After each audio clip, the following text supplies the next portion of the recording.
Të dashur teleshikues, mirë se vini në emisionin ton Intervist. Sot kemi kënaqësinë që të kemi prezent këtu në studio një zë shumë të rëndësishëm të letërsisë shqipe në Maltëzi, shkrimtarin, autorin e njohur, zotin Mark Luc Gjonaj. Ai ka sjellur vepra të fuqishme për lexuesit, duke u vlerësuar edhe me çmime, por krijimtaria e tij i ka kaluar kufit, duke u bërë pjesë e dialogut kulturor shqiptar në hapësirat shqiptare, por edhe më gjerë. Së fundmi, ai përfaqësoi letërsinë shqipe në Milano, në Itali, në festivalin ndërkombëtar të fjalës dhe letërsisë Fjala Fest, për të cilën ne do të flasim sot në emisionin ton. Zoti Luc Gjonaj, mirë se erdhe në studion ton. Faleminderit që e pranove ftesën. Me kënaqësi, faleminderit juve që çdo herë ndiqni gjitha ngjarjet me rëndësi, qofshin kulturë ose çdo sferës në Malësi, personalisht edhe gjitha pjesëmarrjet e mia si shkrimtar jashtë apo brenda vendit. Faleminderit shumë. Atëherë, së fundme, ju keni marrë pjesë në një organizim që u bë në Itali, pra në Milano të Italisë, në Fjala Fest. Nga kush u organizua ky event dhe si të erdhi ftesa? Ishte një ftesë e bukur, një ftesë që e mbefasoi shumë, deri në fund, deri në minutat e fundit të pjesëmarrjes, do thotë këtij organizimit isha i befasuar për mirë. Ftesa erdhi, besoj 3 muaj më parë, kur kuratori Stefan Çapaliku me kontaktoi përmes telefonit dhe me pyeti nëse kisha dëshirë të merrja pjesë tek Fjala Fest. Për mua Fjala Fest ishte diçka e panjohur, nuk e kisha parë më përpara, as nuk kisha pasur qasje tek as tek krijuesit, po as te bota shqiptarëve të Italisë. Them shqiptarëve që jetojnë në Itali, që kanë ndërtuar jetën e tyre në qytete të ndryshme të Italisë pas ramjes komunizmit, jo për arbresht. Edhe normalisht me shumë dëshirë pranova ftesën, nuk e dija se do të përfshiheshim në një antologji, do të përktheheshin pjesë nga krijimtaria jonë, deri kur na u kërkuan që të nisim materialet e zgjedhura për përkthim. Këtu vazhdoi, do thotë, kënaqësia të rritej, sepse përkthehesh në një gjuhë tjetër, sadopak është diçka e bukur, është një urë e vogël që ndërtohet mes popujve, dhe kështu Fjala Fest vërtet edhe mesazhi për të shkuar atje erdhi si një fjalë e bukur edhe si një festë e bukur, e cila më pas e pash se vërtet ja kishin vlejtur këto 4 ditë sa që ndruam atje, ose 3 net. Kuratori Stefan Çapaliku kishte përzgjedhur bën një përzgjedhje të kujdesshme dhe gjithë përfshirëse të shkrimtarëve, ashtu siç është shprehur dhe ai, donte që të ishim prezent gjithë letërsia shqipe, jo vetëm Shqipëria, por krijuesi shqiptar nga të gjitha trevat. Shumë mirë. Atëherë do të na tregoni se me çfarë u prezantuat ju, pra me cilën vepër morët pjesë gjatë këtyre netëve në këtë festival? E bukura ishte se të gjithë aty u prezantuam me nga një pjesë poetet me poezitë e tyre, me një numër të limituar të poezive, kurse prozatorët me nga një pjesë që përzgjidhnim ne, që të përkthehej në antologjinë, e cila përfshin antologjinë e Fjala Fest. Aty kam përzgjedhur librin e fundit, një pjesë nga libri i fundit, Livia, i cili natën e parë u bë prezantimi i gjithë autorëve që morën pjesë, dhe ishte vetëm nata e hapjes, ku morën pjesë përfaqësuesit e komunës Milanos, morën pjesë përfaqësues të letërcisë milaneze ose italiane, përkthyes të shumt, media dhe u prezantua programi i këtij projektit, cilin drejtori i cilës ishte Besmir Rjolli, të cilin nëse na ndjek e përshëndes shumë dhe e përgëzoj për punën e mrekullueshme që ka bën me Fjala Fest dhe me Dora e Pajtimit. Janë dy organizata të cilat bashkëpunojnë bashkë dhe kanë fituar një projekt, cilin e kanë realizuar pra Fjala Fest. Dhe them drejtën se përkthimet ishin të jashtëzakonshme, ishin bërë në mënyrë të mirë sepse gjuhën italiane e zotroi mjaft. Dhe ajo që kam bëri krenar është se pas leximit të pjesës time, disa botues. Pra është më se e çuditshme sepse jo një, jo dy, po më shumë se 3 botues që kishin në shtëpiat botuese, përkthyesit e tyre më kontaktuan, edhe madje një prej tyre ka ardhur edhe në Tuzë, ishte në Tuzë që të bisedonte për përkthimin e librit. Pra do thotë, kjo më bëri përshtypje, por edhe më gëzoi në anën tjetër, sepse shkruash dhe të vlerësoj dikush, të vlerësojnë tu është më e vështirë se të vlerësoj dikush tjetër. Sidomos kur flasim për kulturën, sepse kultura shihet, është mënyrë e jetuarit.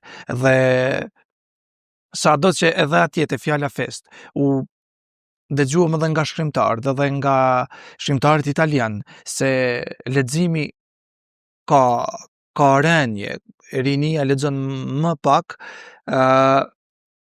Besoj se ishim dakord gjithë se mungesa e leximit më të madh ose rinia më e përgjumur, më e pa lexuar në Europë, por edhe të rriturit janë rinia e Ballkanit. Edhe çudia më e madhe për këtë shkaktar, ndoshta nuk e di se cila është, po zakonisht kur rinia jonë shqiptare shkon jashtë, ata shkollohen, ata fillojnë të lexojnë, ata adaptohen në shoqëritë në cila shkojnë, edhe ja dalin të jenë jo mesatar, po të jenë mbi mesatare e në shumë raste edhe më të mirë. Kështu që ky kontakt i Fjala Fest ka qenë për gjithë ne autorët që ishim pranishëm, që do t'i përmend më vonë edhe me emra, një mundësi për të njohur me njëri tjetrin, por edhe një mundësi për të kapërcyer urën kombëtare dhe për të hyrë ndoshta kush secilin rrugën e vet në letërsitë e tjera. Si e vlerësoni ju këtë pjesëmarrje tani pas këtij festivali? A mendoni se do t'u jap më shumë motive për të shkruar më shumë, për të marrë pjesë edhe në edicione tjera që të zhvillohen jashtë kufive? Që mos jem shumë as premtues, por as shumë emocional. Emocionet gjatë Fjala Fest kemi na filluar në ora 10 të mëngjesit me punën, do thot me prezantimet, me tryezat e rrumullakta, me temat e ndryshme që kemi trajtuar mes nesh, ku një radhë ka pas Visargjiti, herën tjetër ka pas Andreas Dushi, bisedën tjetër ka pas përkthyesi Roki, kështu me radhë, dhe kena qëndruar të qendra me punë, po flas, pra duke punuar nga ora 10 e mëngjesit deri në orën 8:30 të mbrëmjes. Pra, kanë qenë edhe pauzat e kafes, kanë qenë edhe pauzat e ushqimit, kanë qenë edhe pauzat e ndryshme që i kemi marrë gjatë aktivitetit, por ky ka qenë vërtet një festival. Edhe njerëzit 60-70 persona që kanë qenë brenda vërtet kanë qenë përfshirë, kanë shtruar pyetje, janë interesuar, kanë pyet, kanë marrë shënime, jena miqësuar në rrjetet sociale, janë interesuar për gjuhën, kanë sjellur kujtimet tyre nga vizitat e tyre në Shqipëri, ka pas shkrimtare italiane të cilat kanë shkruar libra të motivuar vetëm pse kanë ardhur në një vizitë në Shqipëri 2 javore. Pra ashtu është prezantuar një libër i tillë. Ashtu që nuk mund mos ketë mbresa pozitive një organizim i tillë.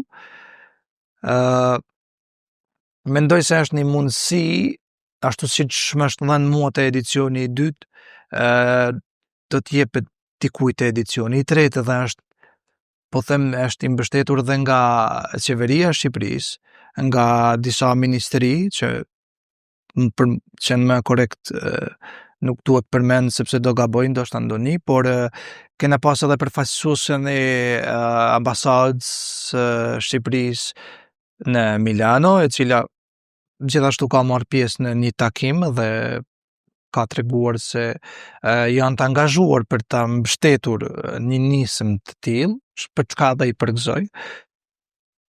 Kështu që pjesëmarrja kudo që ka vërtet interesim për letërsi, edhe ku ka organizime festivale, lexues, dhe ku ka shkëndija të tilla, normalisht se unë për vete marr shumë prej tyre, jam motivuar jashtëzakonisht shumë nga kjo, asgjë tjetër mos të kishte qenë pos që për 3 net e kam rikthyer të folurën italiane, do thot më vinin teksa shpresha, më vinin shprehjet në anglisht, në gjuhën malazeze, edhe kurse italishtën kur e kam mësuar si fëmijë e kam ditë më mirë se gjuhët e tjera.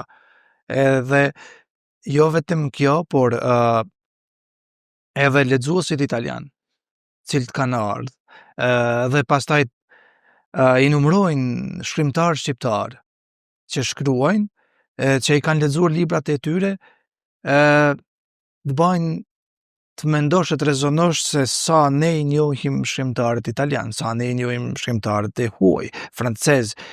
Nuk them shkrimtarët e mëdhenj, sepse një elitë dhe e njeh, por shkrimtarët bashkohor, dhe fjala ishte për shkrimtarët bashkohor, aty ne nuk ishim më të mirët.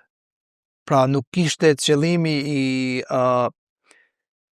që mblidheshin shkrimtarët më të mirë, sepse letërsia e ka një ashtu si historia, si gjitha, e ka një si më thënë një tmet të mirë. Ai që bën letërsi mbijeton edhe tjerë nëse tjerët nuk duan.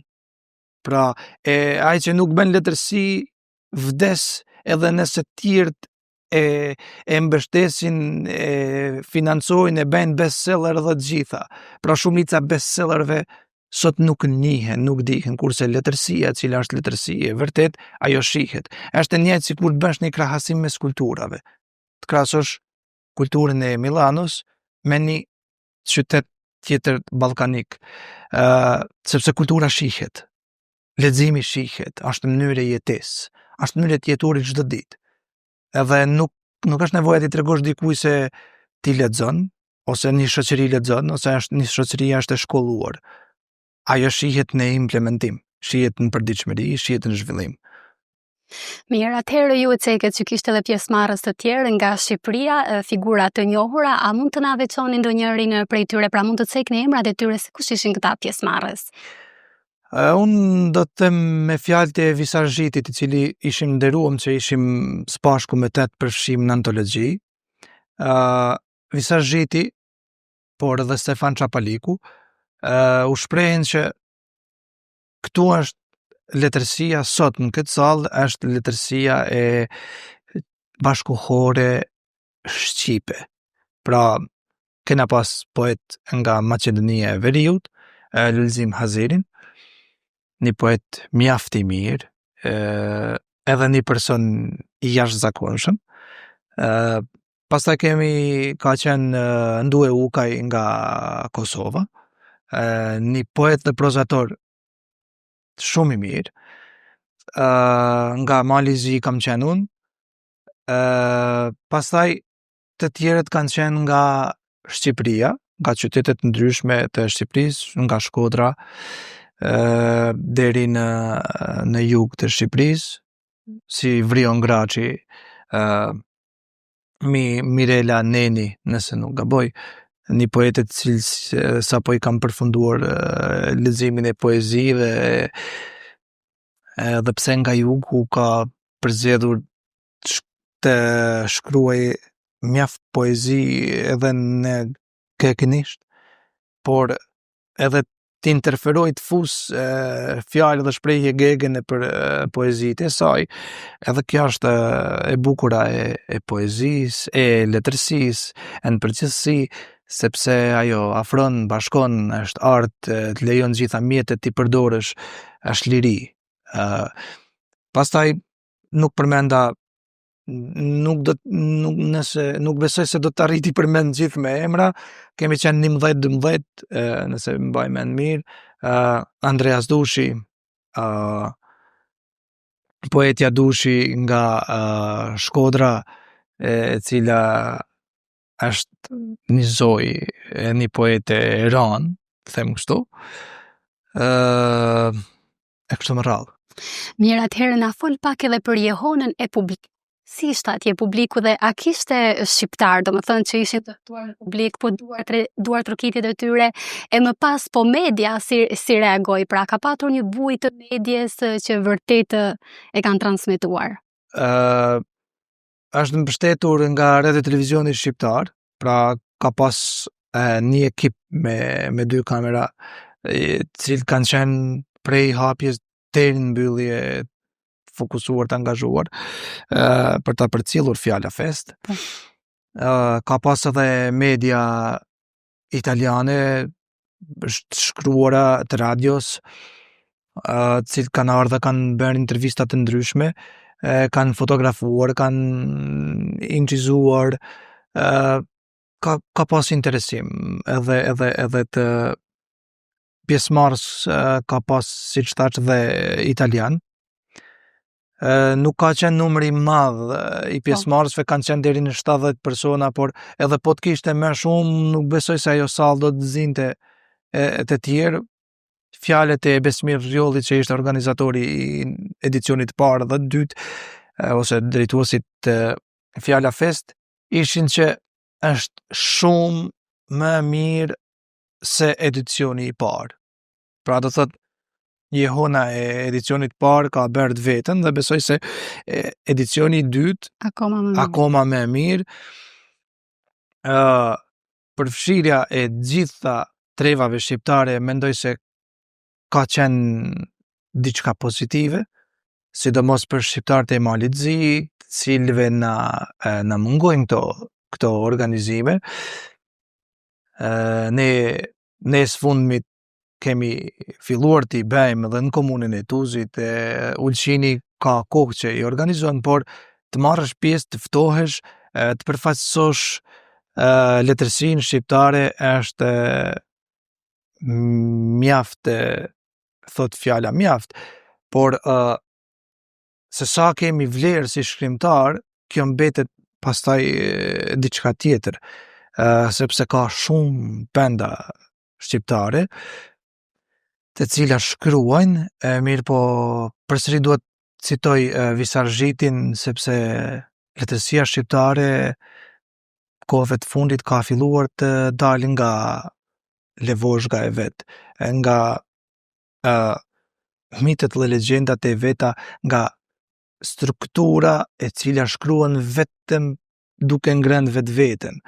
Pra, një letërsi që është letërsi mirëfilli, ajo është gjithë përfshirëse. Letërsitë cilat janë koncentruara brenda tematikave të vendit, lagjes, qytetit, qoftë edhe shtetit ku jeton, janë letërsi të përkohshme. Kështu që vlerat e letërsisë shqiptare bashkohore i çmon lexuesi. Edhe besoj se pas përkthimeve, që besoj se do të ndodhin pas Fjala Fest, të shohim se kush jemi të vërtet, do të matemi me shkrimtarët e tjerë.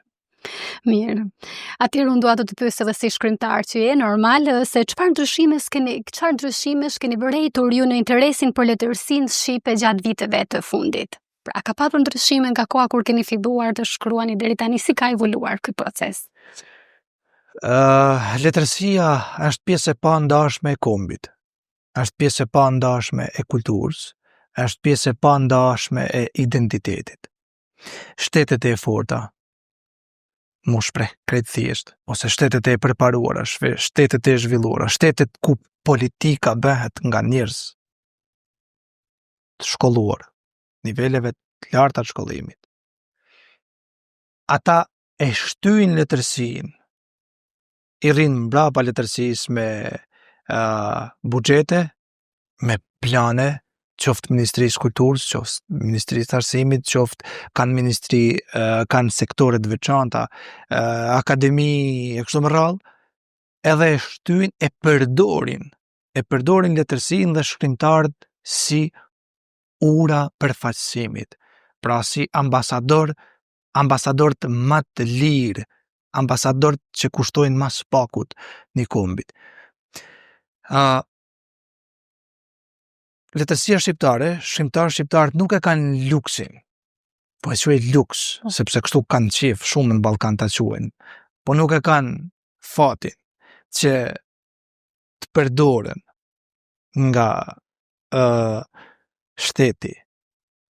Nuk e kanë frymën në shtëpinë për me dalë me u përfaqësua, me dalë me prezantua vendin e vet dhe kulturën e vet.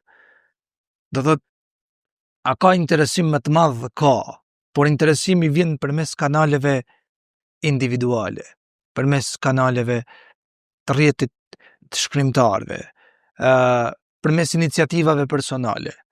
Kjo është shumë e vështirë. Kjo bëhet akoma më e vështirë kur teshesh në letërsi të mëdha. Vetëm ta mendosh se Milanoja ka afër 4 milion banor, është mjaft. Dhe jo të sepse atje shkrimtarët italianë pyesnin ju vini nga Tuzi, po sa banor ka Tuzi?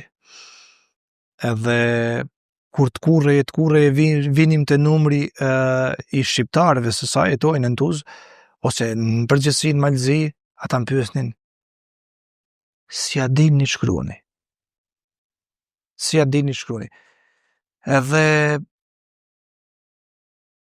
atje ka struktura shtetërore, atje ka organizata të ndryshme të cilat mbështeten nga shteti. Edhe interesim ka, se më po të them se më shumë se 3 përkthyes edhe publicist më kanë kontaktua për librin. Janë 2 përkthyes direkt që bëjnë përkthime dhe pastaj veti i kërkojnë shtëpiat botuese, të cilët më kanë kontaktua.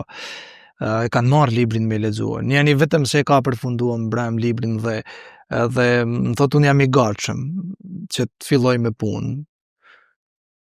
Pra, ka interesim. Letërsia shqiptare nuk është Ismail Kadare. Ismail Kadare është i madh. Letërsia shqiptare nuk janë 2 autorë. Letërsia shqiptare, ashtu si gjitha letërsitë tjera, ka dhe tjera autorë. Ismail Kadareja ndoshta është maja e letërsisë shqiptare, por jo maja që nuk do të te i kalohet. Ismail Kadaren kam shumë besim që shkrimtarët e ri, shkrimtarët e reja kanë me te i kalua. Janë te i kalua dhe gjiganda më të mëdhej, edhe nëse letërsia jo ngelet në nivelet e shekujve me për të përparshëm, atëherë civilizimi ynë është në dështim. Të kthehemi edhe një herë tek përkthimet, sepse e cekët pak më parë prarët interesit që kanë pasur për të përkthyer libra. Na thoni se në cilat gjuhë janë përkthyer librat e tu, sa vepra edhe si ka ndikuar kjo në letërsinë tënde? Në fakt, librin e parë me poezi që e kam botuar është përkthyer në gjuhën malazeze, ka qenë në 2 gjuhë, i mbështetur nga Ministria e Tërshme e Kulturës. është përkthyer nga Nikol Berishaj. Po ashtu romani Humbja, që është fituesi i çmimit Rexhai Suroi, është përkthyer në gjuhën angleze edhe në gjuhën malazeze. Në gjuhën angleze ka përkthyer Veronika Detvukaj, profesoresh në gjimnazin e Tuzit, një përkthim briljant, dhe kurse romanin Humbja në gjuhën malazeze ka përkthyer Nikol Berishaj. Pastaj Fshati i Heshtës është përkthyer në gjuhën gjermane nga Kristian Gjoka, edhe pse fillestar në përkthim pas një redaktimit që është bërë në Austri nga Gjergj Jozef Kola, i cili ka marrë përsipër edhe botimin e tij në Amazon dhe të shtypur, ka dalë një përkthim i mirë. Unë nuk e njeh gjermanisht, kështu që por në bazë të lexuesve dhe të Gjergjit, i cili më ka informuar më pas, dhe gjithashtu ka kohë që ka përfunduar përkthimin në gjuhën franceze nga një përkthyes i cili nuk dëshiron t'i thuhet emri. Qëndroj anonim. Edhe te libri madje dëshiron që të ngelet anonim, nuk di se si do t'ja bëj, sepse është gati për shtyp, por së shpejti do t'jetë në qarkullim dhe besoj qëllimi është që libri të shkojë edhe në Belgjik, atje ku kam qenë një herë i ftuar të promovoj librin Humbja, sepse atje ka mjaft shqiptar të cilët fëmijët e tyre lexojnë më shumë kanë më shumë përqef në frëngjisht se sa në gjuhën shqipe. Kështu që po shpresoj se edhe kjo e italishtës të realizohet shpejt, dhe kam pas një ofertë që nuk e di se ku ka ngelur për në turqisht, por po pres. Mirë. Atëherë mund të na tregoni edhe për sfidat, vështirësitë që hasin shkrimtarët pra nga botimi, tek promovimi, por edhe deri tek shitja e këtyre librave. Cilat janë ato vështirësi? Të cilat i kaloni sigurisht?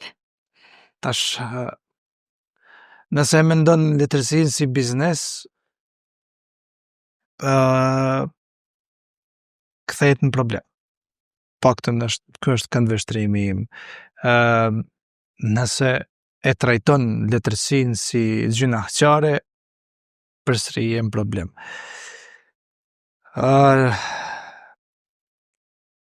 Më rëndësia është që shkrimtari ta ketë inspirimin të shkruaj, të lexoj, mbi të gjitha të lexoj, edhe po flas për kandidatim për veten në përgjithësi, edhe pastaj rruga e botimit, rruga e promovimit, rruga ka të bëjë shumë kur mungojnë këto mbështetjet organeve shtetërore. Pastaj mbetet çështja e vetbesimit. Dhe me vetbesim se ajo që po bën është gjë e duhur, ajo që po bën është, nëse nuk është një qirin, është një xixëllonje në kulturën e vendit tënd, edhe sfida ka mjaft, sepse edhe te botuesit ku shkojnë për të botuar, edhe aty janë kthyer në bizneset të pastra, por po ja zon dorën edhe ne, edhe për hir të kulturës, për hir të brezave, për hir të dashurisë që kemi për letërsinë, për artin përgjithësi, sfidat i bëjmë edhe më të vogla se janë. Me që jemi tek botimet, me cilat shtëpi botuese bashkëpunoni ju, pra? Shtëpiat botuese kam botuar në Tiranë, te Naim Zote, i cili ka bërë një punë mrekullueshme me 2 romanat e parë.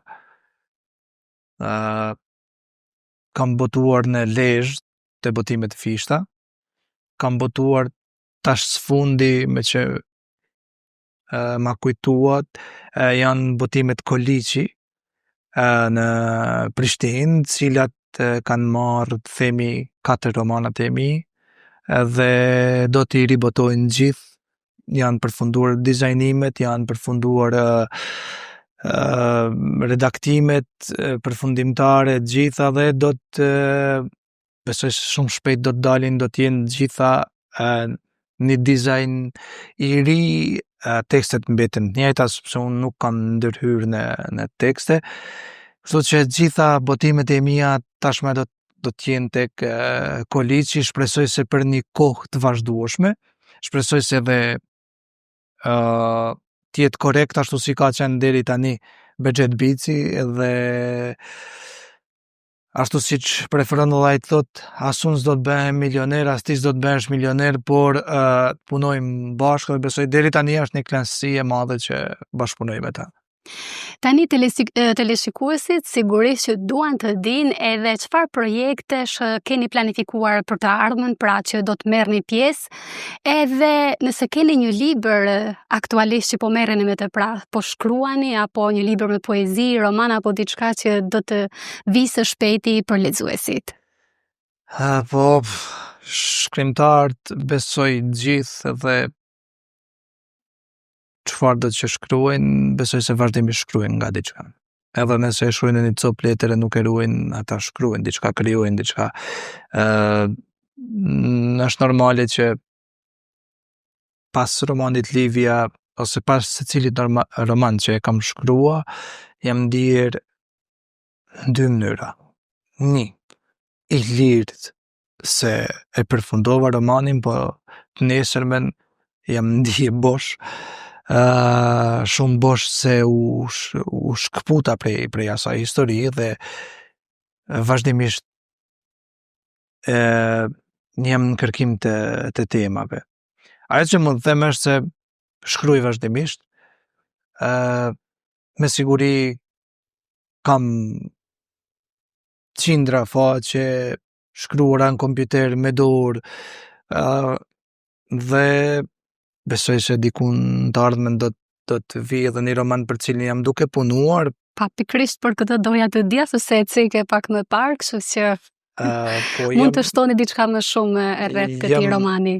Po, jam duke punuar për një roman tjetër, asnjëherë nuk di sakt, sepse nëse pyesni një shkrimtar gjatë procesit shkrimit se çfarë do të ndodh, cila është tematika, çka trajtoni në përgjithësi, do t'ju gënjej, madje edhe pasi ta botoj librin, ai do t'ju gënjej për shumë gjëra, sepse nuk mund t'ja dal të ta sqaroj krijimtarinë e vet letrare.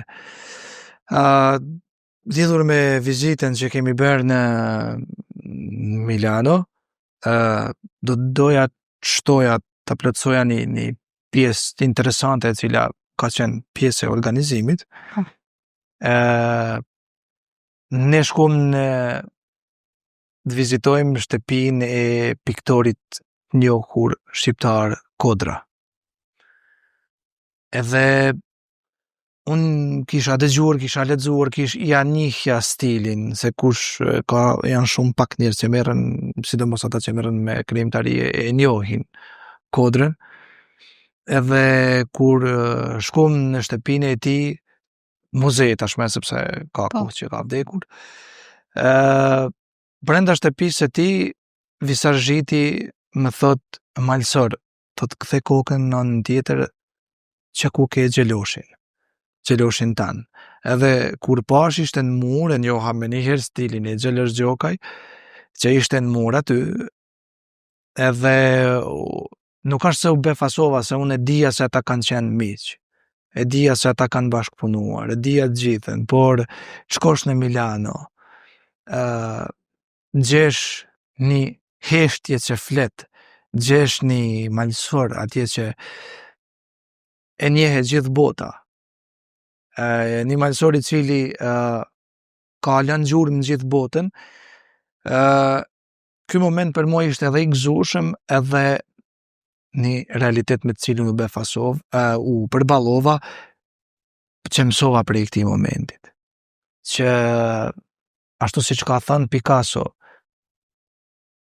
jo shumë bukur vizatuot kokrat e Kollomoçit, a sheh pula apo vjen me i hangër këto kokra Kollomoçit, e këto vizatime tjera s'ti këtu kupton kurkush. As Gjeloshi nuk ka vizatuar për pula. Ajo është e njohur në mbar botën perëndimore. As shkrimtarët nuk shkruajnë për me i kuptua i gjithë publiku.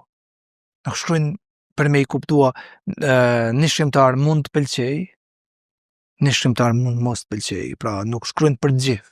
Po kjo s'është problemi i shkrimtarit, është problemi i lexuesit.